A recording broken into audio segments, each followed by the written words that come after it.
Students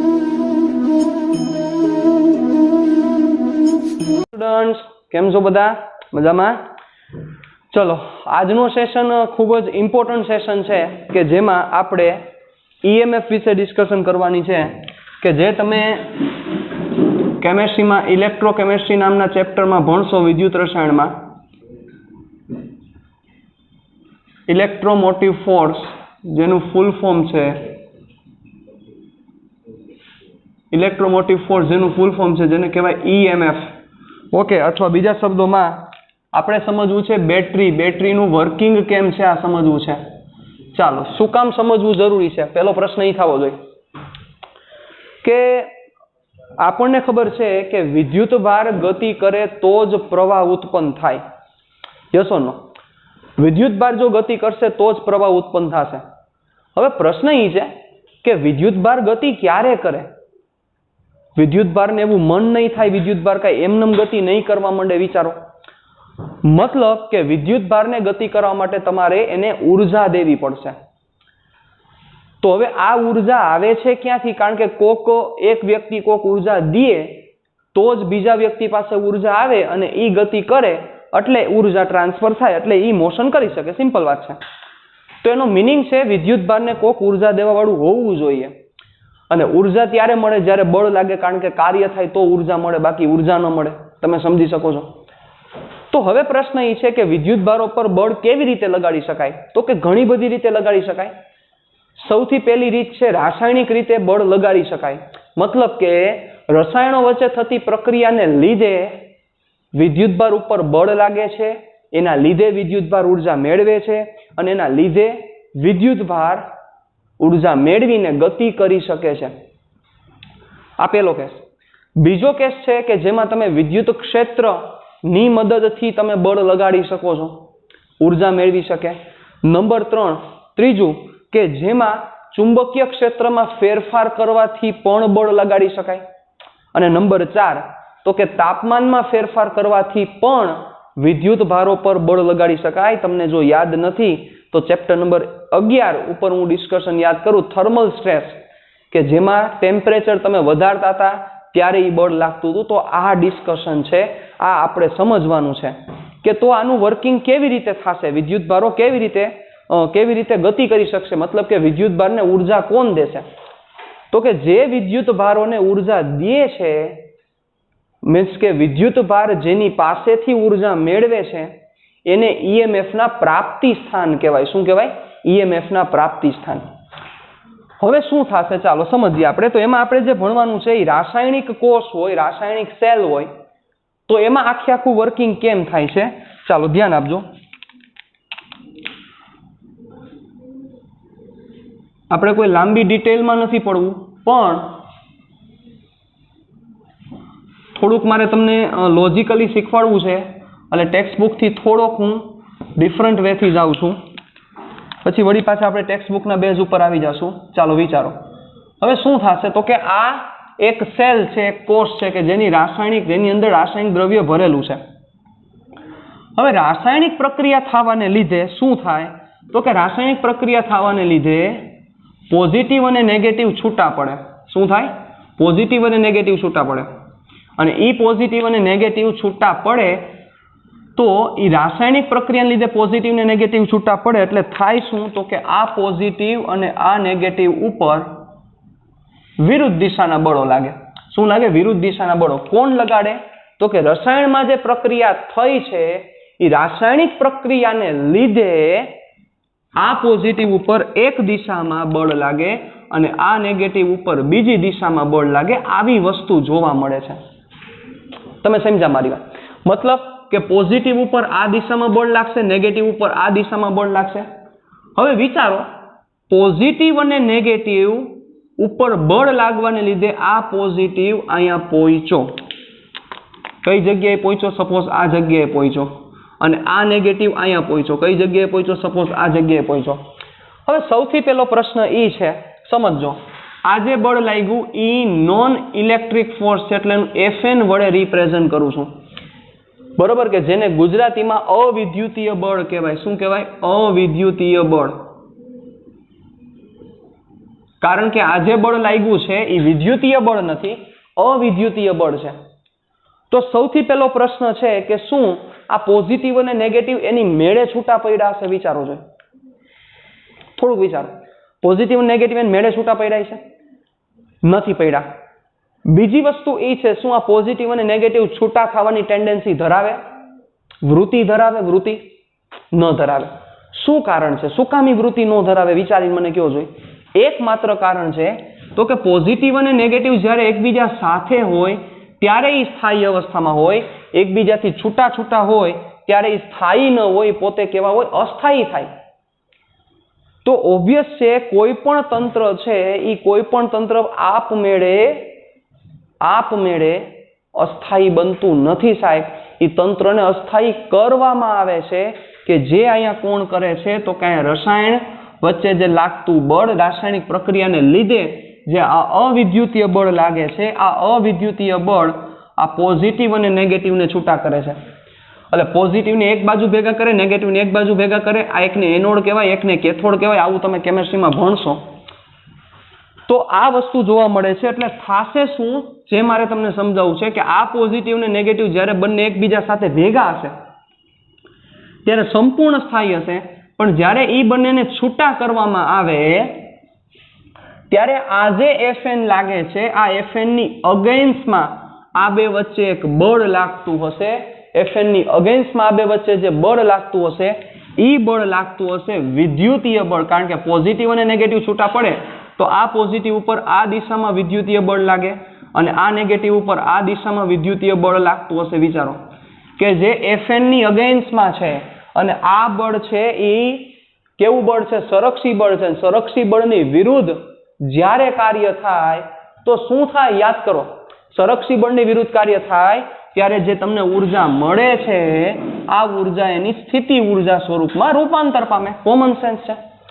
મતલબ કે જે આ Fn ને લીધે કાર્ય થશે એ કાર્ય Fe ની વિરુદ્ધ થવાનું છે. Fe ની વિરુદ્ધ થવાનું છે એટલે Fn દ્વારા જે કાર્ય થયું એ Fn દ્વારા થયેલું કાર્ય એની સ્થિતિ ઉર્જામાં રૂપાંતર પામશે તંત્રની. તો સાહેબ હવે આના ઉપરથી આપણે આવું ન કહી શકીએ. વિચારો કે એકમ ધન વિદ્યુત ભાર હોય, બરોબર, એકમ ધન વિદ્યુત ભારને આજે Fn જે બળ લગાડે છે Fn.dl નું લઈ લઉં, કારણ કે Fn એક જગ્યાએથી બીજી જગ્યાએ લઈ જવા માટે સપોઝ આપણે A થી B કહી દઈએ તો લઈ જવા માટે જે Fn આ કાર્ય કરે છે આ કાર્ય Q જેટલા વિદ્યુતભાર ઉપર થાય અને એને ભાગ્યા હું જો વિદ્યુતભાર Q કરી નાખું તો વિદ્યુત ક્ષેત્રની વિરુદ્ધ કાર્ય થાય છે, એકમ વિદ્યુતભાર દીઠ કાર્ય થાય છે. તો આને જ બેટરીનું EMF કહેવામાં આવે છે. શું કહેવામાં આવે છે? બેટરીનું EMF. મતલબ કે એકમ ધન વિદ્યુતભારને ઋણ છેડાથી ધન છેડા સુધી લઈ જવા માટે વિદ્યુત ક્ષેત્રની વિરુદ્ધ થતા કાર્યને બેટરીનું EMF કહે છે સાહેબ. કારણ કે બેટરીનું EMF એટલે કે બેટરીનો અંદરની એનર્જી કે જે એકમ વિદ્યુતભાર દીઠ બેટરી વિદ્યુતભારને પ્રોવાઈડ કરે છે. આનો જ મતલબ EMF થયો. તો EMF ની વ્યાખ્યા શું થઈ? EMF ની વ્યાખ્યા એવી થઈ, એકમ વિદ્યુતભાર દીઠ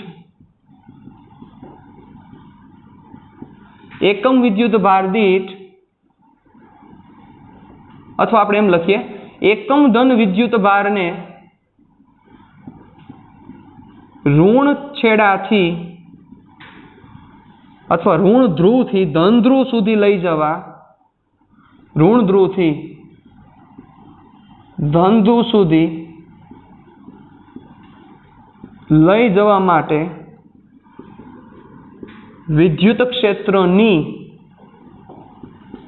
વિરુદ્ધ કરવા પડતા કાર્યને બેટરીનું EMF કહે છે. તો હવે વિચારો જોઈ, EMF એટલે થયો એનો મિનિંગ એપ્સિલોન, બરોબર, અને EMF એટલે મોટાભાગના સ્ટુડન્ટ્સ એવું માનતા હતા આનું ગુજરાતી થાય વિદ્યુત ચાલક બળ. તો મોટાભાગના સ્ટુડન્ટ્સ એવું માનતા હતા કે EMF નો મિનિંગ ઇલેક્ટ્રોમોટિવ ફોર્સનો મિનિંગ શું થશે? બળ, કારણ કે ફોર્સ આવ્યો એટલે બધા બળ માને. પણ સાહેબ જૂની માન્યતા પ્રમાણે વસ્તુ હતી ઇલેક્ટ્રોમોટિવ ફોર્સ એટલે ઈએમએફ નો મિનિંગ બળ નથી. ઈએમએફ નો મિનિંગ ઉર્જા છે, પણ એકમ વિદ્યુત ભાર દીઠ ઉર્જા. એકમ વિદ્યુત ભાર દીઠ ઉર્જા. થોડુંક વિચારો, થોડુંક આપણે ડિટેલમાં જઈએ, થોડુંક સમજીએ. તમે મગજ આખો તો હવે તમને કંઈક લાઇટ થઈ. અનંત અંતરેથી એકમ ધન વિદ્યુત ભારને વિદ્યુત ક્ષેત્રમાં લાવવા માટે વિદ્યુત ક્ષેત્રની વિરુદ્ધ કરવા પડતા કાર્યને પોટેન્શિયલ કહે છે. આવી વ્યાખ્યા બહુ સારી રીતે આપણે ચેપ્ટર 2 માં ભણ્યા હતા. પણ હવે આ અનંત અંતરનો જે કોન્સેપ્ટ છે એ કોન્સેપ્ટ મારે તમારે અહીંયા આ જગ્યાએ મારે ઇન્ટ્રોડ્યુસ કરવો છે. તો એ અનંતનો કોન્સેપ્ટ શું છે? વિચારો. અનંતનો કોન્સેપ્ટ કંઈક આવો થશે. અનંત અંતર કહેવાનું કારણ એ છે કે એ જગ્યાએ તંત્ર પોતે સ્થાયી હોય, એટલે કે વિદ્યુતભાર એ જગ્યાએ સ્થાયી છે. કારણ કે તંત્રથી ઇન્ફિનિટી ડિસ્ટન્સ હોય તો એક પણ પ્રકારનું વિદ્યુત ક્ષેત્ર નહીં હોય, એટલે તંત્ર સ્થાયી છે. આનો મિનિંગ એવો થાય. તો સાહેબ વિચારો, આ પોઝિટિવ ને નેગેટિવ જ્યારે ભેગા હોય તો ત્યારે સંપૂર્ણ રીતે સ્થાયી હોય. તો આનો મિનિંગ એવો થાય કે આ પોઝિટિવ અને નેગેટિવ જ્યારે ભેગા હતા એનો મિનિંગ આ પોઝિટિવ ને નેગેટિવ ઇન્ફિનિટી છે એની જેમ બિહેવ કરે યાર. આનો મિનિંગ આવો થાય કે આ પોઝિટિવ અને નેગેટિવ ઇન્ફિનિટી છે એવી રીતે બિહેવ કરે છે. કારણ કે આ પોઝિટિવ અને નેગેટિવ જ્યારે ભેગા હતા તંત્ર સ્થાયી હતું. સ્થાયી નો મતલબ અનંત. કારણ કે અનંત અંતર જેવું એક્ઝિસ્ટ કરતું નથી, તો અનંત લેવાનું કારણ જ હતું કે સ્થાયીત્વ દર્શાવવા માટે. તો એનો મિનિંગ સ્થાયી નો મતલબ અનંત થાય. સ્થાયી નો મતલબ અનંત થાય. તો એનો મિનિંગ કે જે આ પોઝિટિવ અને નેગેટિવ જે ઇન્ફિનિટી હતા, મીન્સ કે સોરી જે અનંત અંતર વાળી ચર્ચા કરતા હતા, તો એ પોઝિટિવ અને નેગેટિવ એકબીજા સાથે જોડાયેલા હોય તો એનો મિનિંગ એ ઇન્ફિનિટી છે. તો વિચારો, હવે તમે ત્યાંથી છૂટા પાડો છો એનો મિનિંગ એવો થયો ને કે અનંત અંતરેથી તમે વિદ્યુતભારને ક્ષેત્રની વિરુદ્ધ લઈ આવશો. કારણ કે ક્ષેત્રનું કેમ થશે? પોઝિટિવ થી નેગેટિવ ક્રિએટ થશે. વિચારો, તો ક્ષેત્રની વિરુદ્ધ દિશામાં લઈ આવવા માટે કરવું પડતું કાર્ય. કામ પૂરું થઈ ગયું સાહેબ. આ પોટેન્શિયલની વાત છે. તો વોટ ઇઝ ઈએમએફ? ઈએમએફ નો મિનિંગ એક પ્રકારનું પોટેન્શિયલ જ. પણ એ પોટેન્શિયલ કોણ આપે છે?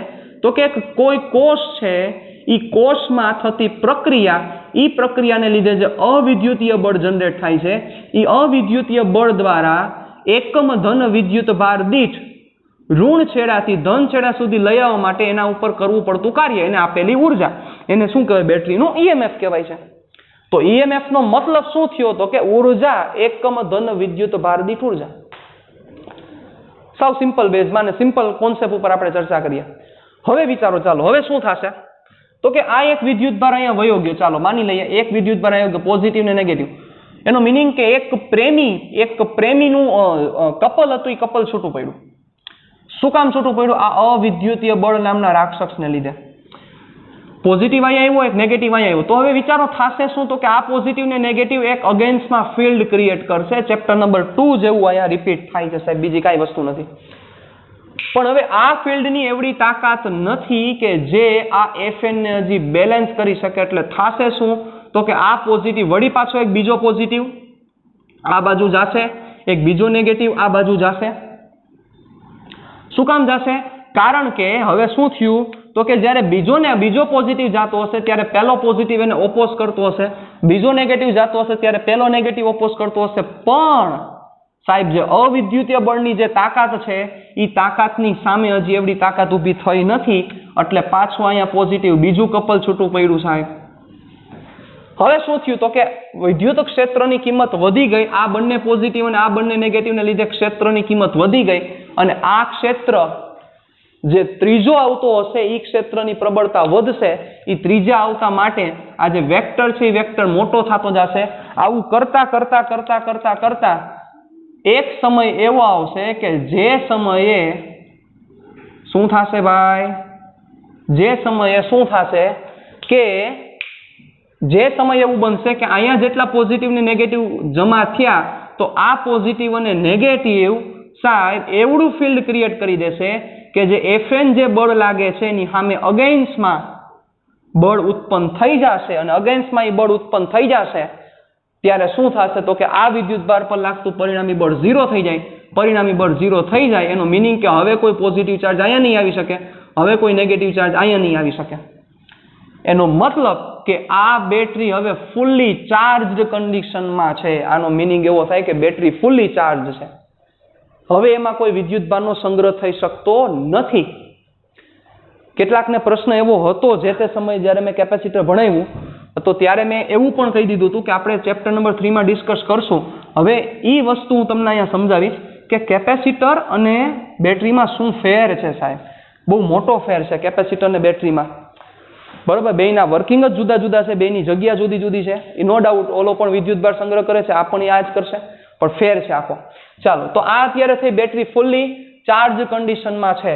તો એનો મિનિંગ શું થયો તો કે આ દરેક પોઝિટિવ પાસે એક ઉર્જા રહેલી છે, આ દરેક નેગેટિવ પાસે ઉર્જા રહેલી છે. પહેલો પ્રશ્ન છે મારો, સાંભળજો. પહેલો પ્રશ્ન ઈ છે, હાલો આ અત્યારે બેટરી ફૂલ્લી ચાર્જ કન્ડિશનમાં છે, તો શું હવે અહીંયા પોઝિટિવ નેગેટિવ બંધ થઈ ગયા છે? નહીં, પોઝિટિવ નેગેટિવ હશે જ, પણ એના ઉપર લાગતું પરિણામી બળ 0 છે, એટલે કોઈ એક જગ્યાએ ભેગા નહીં થાય. હવે શું છે પહેલો પ્રશ્ન કે શું આ બધા પોઝિટિવ ના બધા નેગેટિવ છે એ સંપૂર્ણ સ્થાયી અવસ્થામાં છે? તો કે ના. શું કામ સંપૂર્ણ નહીં? હાવ એકે રીતે સ્થાયી અવસ્થામાં નથી, કારણ કે આ સંપૂર્ણ અસ્થાયી અવસ્થામાં છે. અને સંપૂર્ણ અસ્થાયી અવસ્થાનું કારણ શું? તો કે પોઝિટિવ નેગેટિવ ઓલરેડી સ્થાયી હતા, ત્યાંથી તો તમે એને અસ્થાયી કર્યા, એના માટે તમે ઉર્જા દીધી. તમને એમ થાય કે સાહેબ તો આપણે આવું કાર્ય શું કામ કરીએ? આપણે સ્વાર્થી માણસ જ છીએ ને. ડાલ્ટનનો નિયમ છે, ડાલ્ટન પોતે ખુદ બોલે છે, બાયોલોજીમાં તમે ભણતા છો. ડાલ્ટન કહે છે કે કોઈ પણ સંબંધી સ્વાર્થનો હોય છે સાહેબ, કોઈ પણ સંબંધ, દરેક સંબંધ સ્વાર્થનો હોય છે. ઉત્ક્રાંતિવાદના એના 3 સિદ્ધાંતોમાંનો એક સિદ્ધાંત છે.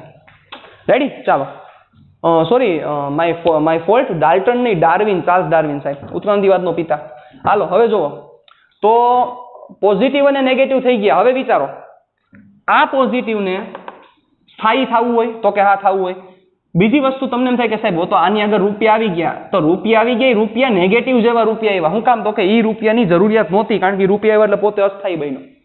તો હવે વિચારજો, ધ્યાન આપજો, લોજિક આપજો કે સપોઝ આ જગ્યાએથી અહીંયા પહોંચતા સુધી દરેક પોઝિટિવને એકમ ધન વિદ્યુત ભાર દીઠ 500 રૂપિયા બેટરીએ સપ્લાય કર્યા. કોને સપ્લાય કર્યા? બેટરીએ સપ્લાય કર્યા. કારણ કે બેટરીની આટલી તાકાત હતી. ખાલી શું પોઝિટિવને સપ્લાય કર્યા? નહીં, નેગેટિવ પાસે પણ એટલા જ રૂપિયા છે, આટલી જ અમાઉન્ટના રૂપિયા છે. હવે હતા કેટલા? 0, એમાંથી 500 આપ્યા એટલે એની સ્થિતિ ઉર્જામાં કન્વર્ટ થયા છે. વિચારજો, આ પોઝિટિવ શું વિચારશે કે હું જો સ્થાયી થાવ તો સારું, અહીંયા કઈ રહીને મારો ફાયદો નથી. એનો મિનિંગ અત્યારે બેટરી ફૂલી ચાર્જ કન્ડિશનમાં છે, પોટેન્શિયલ ડિફરન્સ જનરેટ થયેલો છે, અને અત્યારે આ બેટરી ઓપન સર્કિટ કન્ડિશનમાં છે, કારણ કે બેટરીના છેડા જોડેલા નથી. બેટરી કેવી સર્કિટમાં કહેવાય? Open circuit condition. ક્યારે ઓપન સર્કિટ કન્ડિશન કહેવાય? જ્યારે બેટરીમાંથી પસાર થતો કરંટ 0 થાય. કરંટ ક્યારે 0 થાય? જ્યારે સર્કિટ ઓપન હોય. સિમ્પલ, બધું ઊંધું એકબીજાની સાથે ચાલે છે.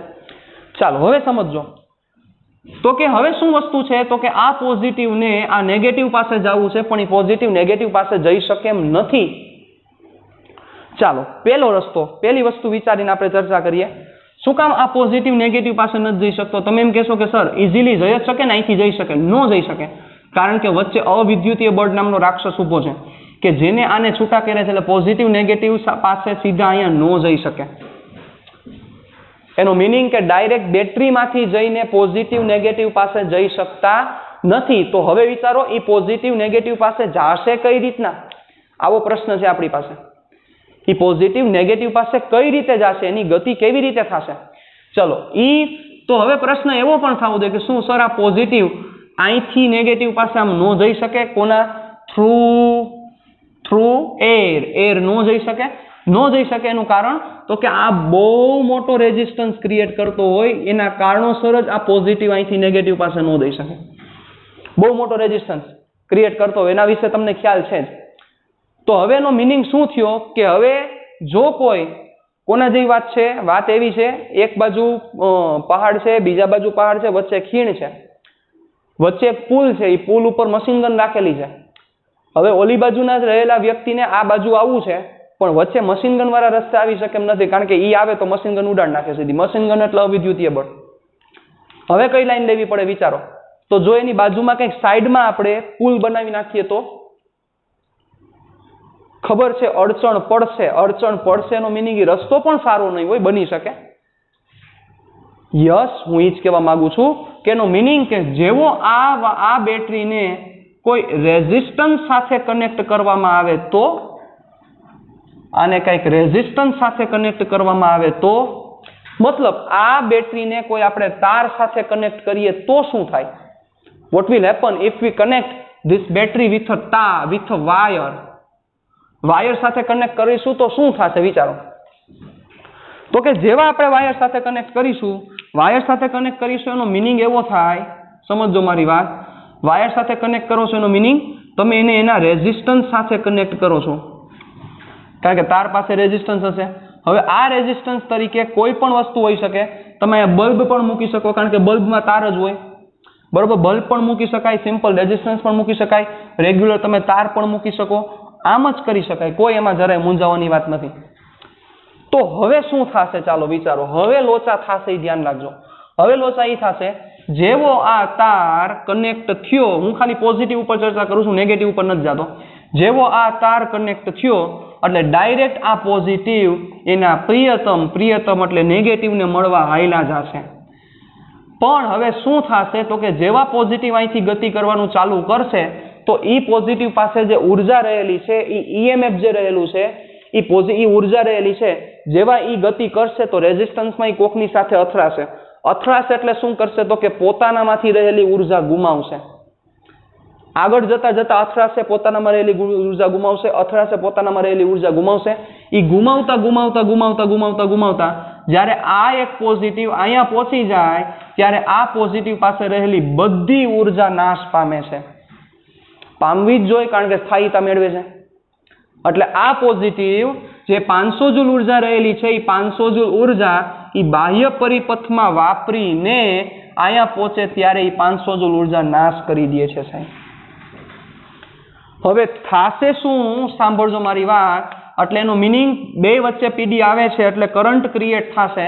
આ કરંટની ડિરેક્શન આ જ થશે. You can understand very well, બરોબર. એટલે પોઝિટિવથી આ પોઝિટિવ ચાર્જ ગતિ કરવાનું ચાલુ કરે, અથડાતા, બરોબર. હવે એવું ન વિચારતા કે સર એવું બને તો કે રસ્તામાં પહોંચ્યો હોય ત્યાં એની પાસે ઉર્જા ખતમ થઈ જાય. નથી પોસિબલ, કારણ કે એ જે રેઝિસ્ટન્સ એની પાસે, એને જે રેઝિસ્ટન્સ દેખાતો હશે એવી રીતે જ એને જે રેઝિસ્ટન્સ દેખાતો હશે એવી રીતે જ પોતાનો પ્રવાહ, મતલબ કે પોતાની ગતિ એ જનરેટ કરે, મેન્ટેન કરે. અને રેઝિસ્ટન્સ કેવડો દેખાય છે એ પ્રમાણે જ એનો કરંટ ક્રિએટ થાય. કારણ કે ખબર છે ઝડપથી જો ઇલેક્ટ્રોન જતો હશે તો એનું ગુમાવવાનું પ્રમાણ ઝડપથી હશે. ધીમે ધીમે ઇલેક્ટ્રોન જતો હશે તો એનું ગુમાવવાનું પ્રમાણ ઓછું હશે. સમજી શકાય વાત છે. તમારા આગળ કરોડો રૂપિયા પડેલા છે અને તમે ઝડપથી કોકની યાર ભટકાવ તો એ કેવડા તૂટી જાય, પણ તમે ધીમે હોય તો તમને દેખાય ને સામે રસ્તો છે તો ભટકાવાના છો જ, પણ એનું પ્રમાણ તૂટવાનું, રૂપિયા જે ખરવાનું પ્રમાણ છે એ કેવું થશે, ઘટી જશે. આ વસ્તુ જોવા મળે છે.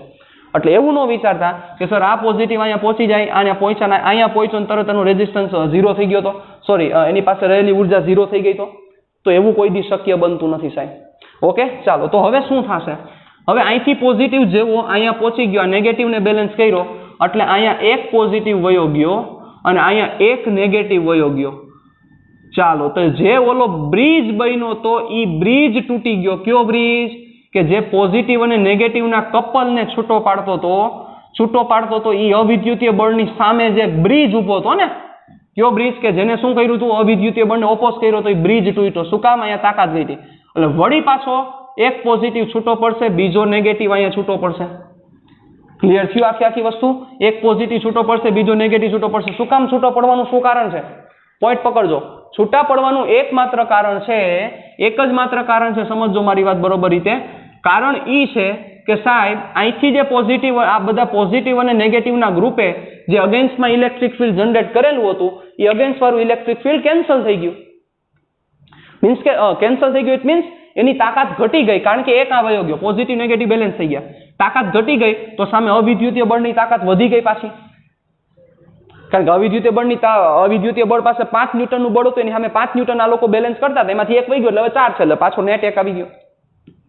એટલે તરત હવે પોઝિટિવ આ બાજુ જશે, નેગેટિવ અહીંયા જશે. પણ થાય શું? હવે લોચો જે થાય ને સમજવા જેવો છે. સપોઝ આ પોઝિટિવ અહીંથી છૂટો પડે તો એનો મીનિંગ કે પોઝિટિવ ઉપર જે Fn લાગવાનું છે, આ Fn ને લીધે જે પોઝિટિવને ઉર્જા મળવાની છે, ઉર્જા કેટલી મળવાની છે તો કે 500 જૂલ.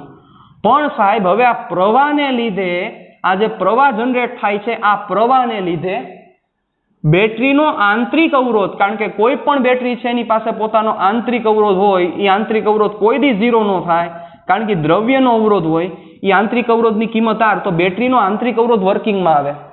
કારણ કે પ્રવાહને લીધે આ જ્યારે પોઝિટિવ હવે ગતિ કરતો હશે, પ્રવાહ ચાલુ છે સાહેબ, આ પોઝિટિવ જ્યારે ગતિ કરતો હશે ત્યારે બેટરીનો આંતરિક અવરોધ આ પોઝિટિવને ઓપોઝ કરતો હોય સાહેબ.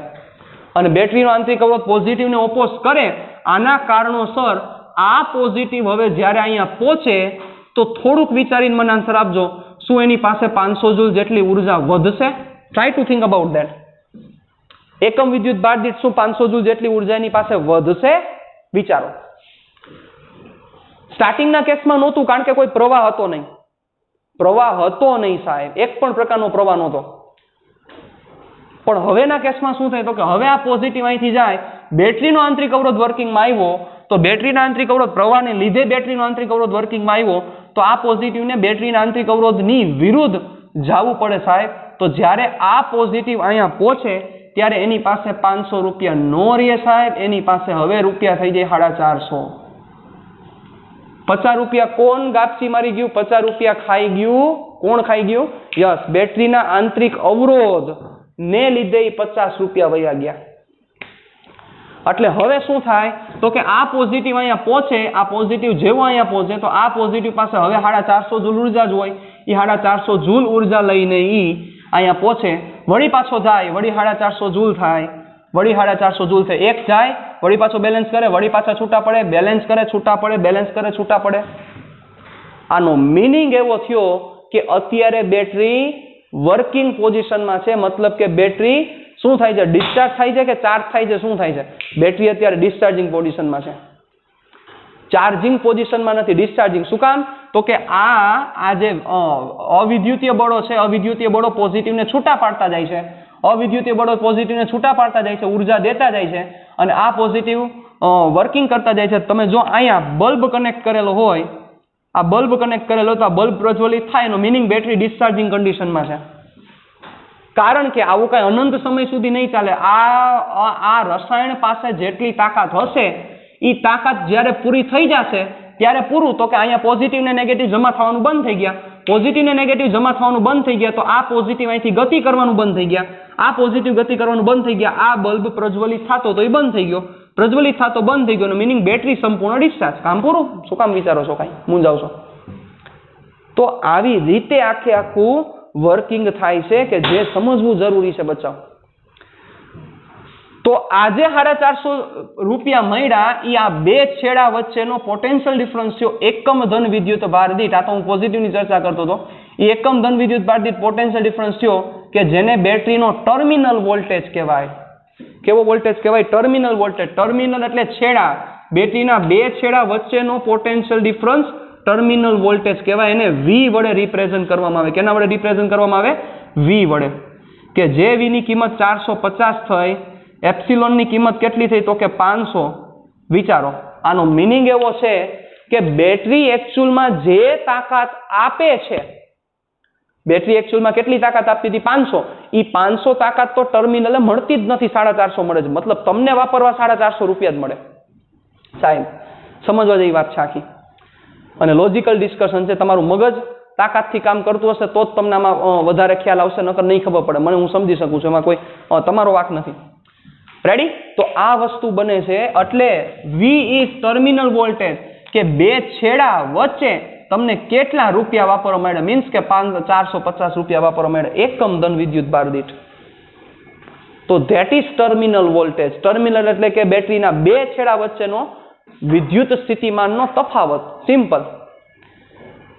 તો એનો મિનિંગ તમે EMF જે અંદરનું બેટરીની તાકાત છે, એ તાકાત તમને એકચ્યુઅલમાં અહીંયા મળતી જ નથી. એ તાકાતમાંથી ઓલો IR નામનો જે રાક્ષસ છે એ પોતે ઉર્જા લઈ જાય છે. તો ચાલો હવે શું થશે, તો આના ઉપરથી આપણે ચર્ચા કરીએ.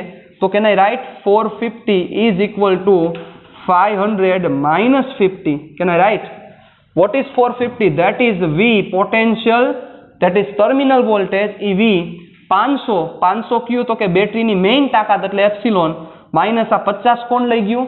તો કે પ્રવાહ અને જે રેઝિસ્ટન્સ હતો એને લીધે ગયા, એટલે એ થાય I ઇન્ટુ સ્મોલ r, કે જે સ્મોલ r ને બેટરીનો આંતરિક અવરોધ કહે છે, આ થયો IR, I into small r. તો આ બહુ અગત્યનું ફોર્મ્યુલા થયું કે જે ફોર્મ્યુલા તમારે યાદ રાખવાનું થશે. V is equal two terminal voltage of battery is equal two I into small r. Battery કેવી કન્ડિશનમાં છે? તો કે બેટરી ડિસ્ચાર્જિંગ કન્ડિશનમાં છે. અત્યારે બેટરી અત્યારે ડિસ્ચાર્જ થઈ રહી છે. જ્યારે બેટરી ડિસ્ચાર્જ થતી હોય ત્યારે બે છેડા વચ્ચેનો terminal voltage epsilon minus IR, જ્યારે ચાર્જ થતી હોય ત્યારે શું થશે હું તમને સમજાવીશ. અત્યારે ચર્ચામાં પડવાની જરૂર નથી. આ V is equal to epsilon minus IR. ચાલો હવે વિચારજો, સાંભળજો. ઈ એપ્સિલોન માઇનસ IR, તો આ જે 450 છે, 450 એ વપરાણા ક્યાં? તો કે બાહ્ય પરિપથમાં વપરાણા. બાહ્ય પરિપથમાં વપરાણા I જેટલો કરંટ અને R જેટલા રેઝિસ્ટન્સમાં વપરાણા સાહેબ. R એટલે બાહ્ય પરિપથનો અવરોધ એટલે કેપિટલ R, એ R જેટલા રેઝિસ્ટન્સમાં વપરાણા. તો આ V આ વપરાય ક્યાં ગયા? તો કે વપરાઈ ગયા આમાં, એટલે અહીંયા હું V is equal two IR put કરી દઉં, એટલે epsilon minus I into small r. Can I right? ચાલો હવે સમજો ધ્યાન આપીને. તો અહીંથી કરંટનું ફોર્મ્યુલા બહુ અગત્યનું મળશે. જોજો, I is equal to epsilon upon R plus R. તો I is equal to epsilon upon R plus R. This is the current. તો આ કરંટનું ફોર્મ્યુલા થયું total voltage by total resistance. આ ફોર્મ્યુલા બધે આવશે, આમાં કોઈ નવીન વાત નથી. બરોબર, capital R plus small r. You can't replace small r, કારણ કે સ્મોલ r ચેન્જ ન થાય. એનું કારણ છે જો બેટરી બદલાઈ નાખો તો જ સ્મોલ r ચેન્જ થાય. તમે અહીંયા રિપ્લેસમેન્ટ કરી શકો R પ્રમાણે. R બદલી શકે કારણ કે તમારા હાથમાં છે, બાહ્ય અવરોધ છે.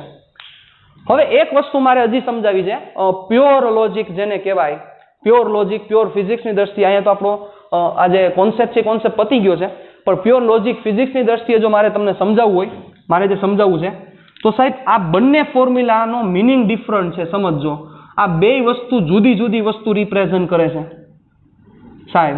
ભલે બે એક સરખા જ છે, કોઈ વસ્તુ નથી, પણ આ મિનિંગ જુદો છે ને આ મિનિંગ જુદો છે.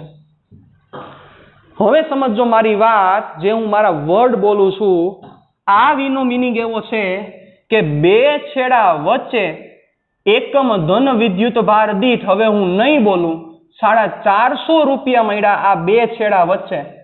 450 રૂપિયા છે આ છેડા, એટલે આ છેડાને ભૂલી જાય, આપણે ઝીરો પોટેન્શિયલ વિચારી. આ છેડાએ 450 રૂપિયા છે, એનો મિનિંગ આ થાય. પણ જે IR લખી નાખું તો IR નો મિનિંગ ઈ થાય કે ઈ 450 રૂપિયા વપરાઈ ગયા. મતલબ તમે નહીં સમજાવો, મને ખ્યાલ જ છે, મારે હજી ડિટેલ સમજાવવી પડશે. આનો મિનિંગ એવો થાય 450 રૂપિયા ખીચામાં છે, અને આનો મતલબ એવો થાય કે 450 રૂપિયા વપરાઈ ગયા. બંને પરિસ્થિતિ ડિફરન્ટ છે સાહેબ, બંનેના મિનિંગ ડિફરન્ટ છે. કોના જેવી વાત છે કે તમારે મૂવી જોવા જવું છે, મૂવી જોઈને તમે ઘરે આવો, ટોટલ 200 રૂપિયાનો ખર્ચો થાય છે, સમજો બરોબર. તો પપ્પાએ તમને 200 રૂપિયા આપ્યા, મતલબ કે ઈ 200 રૂપિયા તમે ધરાવો છો, તમારી પાસે છે. પણ જેવા મૂવી જઈને ઘરે પાછા આવશો તો ઈ જ 200 વપરાઈ ગયા. તો પેલા ઈ 200 રૂપિયા હતા, મતલબ કે તમારી પાસે 200 રૂપિયા જેટલી તાકાત છે ઈ V, અને 200 રૂપિયા વપરાઈ ગયા એનો મિનિંગ કે ઈ તમે તમારી તાકાત આખી વેડફી નાખી, ઈ IR. મતલબ ઈ 200 રૂપિયા આફ્ટર ઓલ વપરાવાના જ છે, પણ સ્ટાર્ટિંગમાં જો બોલું છું તો ઈ 200 રૂપિયા તમારા ખીચામાં છે, તો તમારી પાસે 200 રૂપિયા જેટલી તાકાત બચેલી છે. મતલબ કે આ વિદ્યુતભાર જ્યારે અહીંયા છે ત્યારે એની પાસે 450 જેટલી તાકાત રહેલી છે, ઈ ટર્મિનલ વોલ્ટેજ છે. પણ આ વિદ્યુતભાર ગતિ કરીને અહીંયા વયો જશે ત્યારે ઈ જ 450 વપરાઈ જશે. ઈ આ વેડફાયેલ વેલ્યુ છે સાહેબ. That is drop. એને ડ્રોપ કહેવાય, પોટેન્શિયલ ડ્રોપ. પોટેન્શિયલ ડ્રોપ એટલે વોલ્ટેજનો ડિફરન્સ. પોટેન્શિયલ ડ્રોપ એટલે આપણે કહીએ ને, પોટેન્શિયલ ડ્રોપનો મિનિંગ શું થાય? પોટેન્શિયલ ડિફરન્સ થાવ અથવા પોટેન્શિયલ ડાઉન જાવ, એ ડ્રોપ. હવે સમજાણું કે વી નો મતલબ કે જ્યારે વિદ્યુતભાર કોઈ એક આ એક જગ્યાએ ઊભો છે ત્યારે ઈ વિદ્યુતભાર પાસે તાકાત કેટલી છે ઈ વી છે. ઈ વિદ્યુતભાર કેવડી ઉર્જા ધરાવે છે ઈ વી છે. આફ્ટર ઓલ ઈ ઉર્જા તો આયરમાં કન્વર્ટ થઈ જ જવાની છે અને ઈ આયર લખી નાખો એનું મિનિંગ એટલી જ ઉર્જા વપરાય ગઈ. રેડી? ચાલો તો આ એક વસ્તુ મારે તમને સમજાવી હતી. તો this is the value of current I is equal to epsilon upon capital R plus small r. બરોબર. અને બેટરીના આંતરિક અવરોધને આવી રીતે રિપ્રેઝન્ટ કરવામાં આવે છે. બુકમાં તો કઈ લાંબુ રિપ્રેઝન્ટ નથી કરેલું પણ એને આવી રીતે રિપ્રેઝન્ટ કરવામાં આવે. આ બેટરીનો આંતરિક અવરોધ ઘણીવાર ખાલી એમ નામ દઈ દઈએ, આમ પણ આપી દઈએ ને એવું કહી દઈએ કે બેટરીનો આંતરિક અવરોધ 1 ઓહમ લ્યો, સપોઝ 1 વોલ્ટ અને R is equal two 1 ohm. બરોબર. આમ પણ દેખાડે એવું જરૂરી નથી અને ઘણીવાર એમ નહીં, ઘણીવાર રેગ્યુલર રેઝિસ્ટન્સની જેમ દેખાડે. બરોબર. પણ એકચ્યુઅલમાં આવું ન દર્શાવી શકાય. આંતરિક અવરોધ દર્શાવવા માટે તમારે માથે આ કરવું જ પડે સાહેબ. ક્લિયર? ડન અહીંયા સુધી? રેડી? તો ધીસ વોઝ ધ EMF. તો after all you can understand now EMF is not force. EMF નો મિનિંગ ફોર્સ નથી, but EMF is the energy given by the non mechanical force to the unit charge. Ready? Per unit charge. Clear? તો આ કોન્સેપ્ટને અત્યારે અહીંયા આપણે વિરામ આપીએ. Next time જ્યારે મળીશું હવે આપણે આના ઉપરનું બહુ વર્કિંગ કરવાનું થશે. મારે ટેક્સ્ટ બુકનો જે કોન્સેપ્ટ છે એ કોન્સેપ્ટ મને ખબર છે, ખ્યાલ છે, બાકી છે, એમાં કોઈ લાંબી વસ્તુ નથી, પણ ઇલેક્ટ્રોકેમિસ્ટ્રી નામનું ચેપ્ટર તમારું ચાલી જાય પછી સમજવામાં બહુ મજા આવશે, એટલે અત્યારે હું પડતો નથી. રેડી? ટાટા બાય બાય, સિયા, ફિર મિલેંગે ચલતે ચલતે.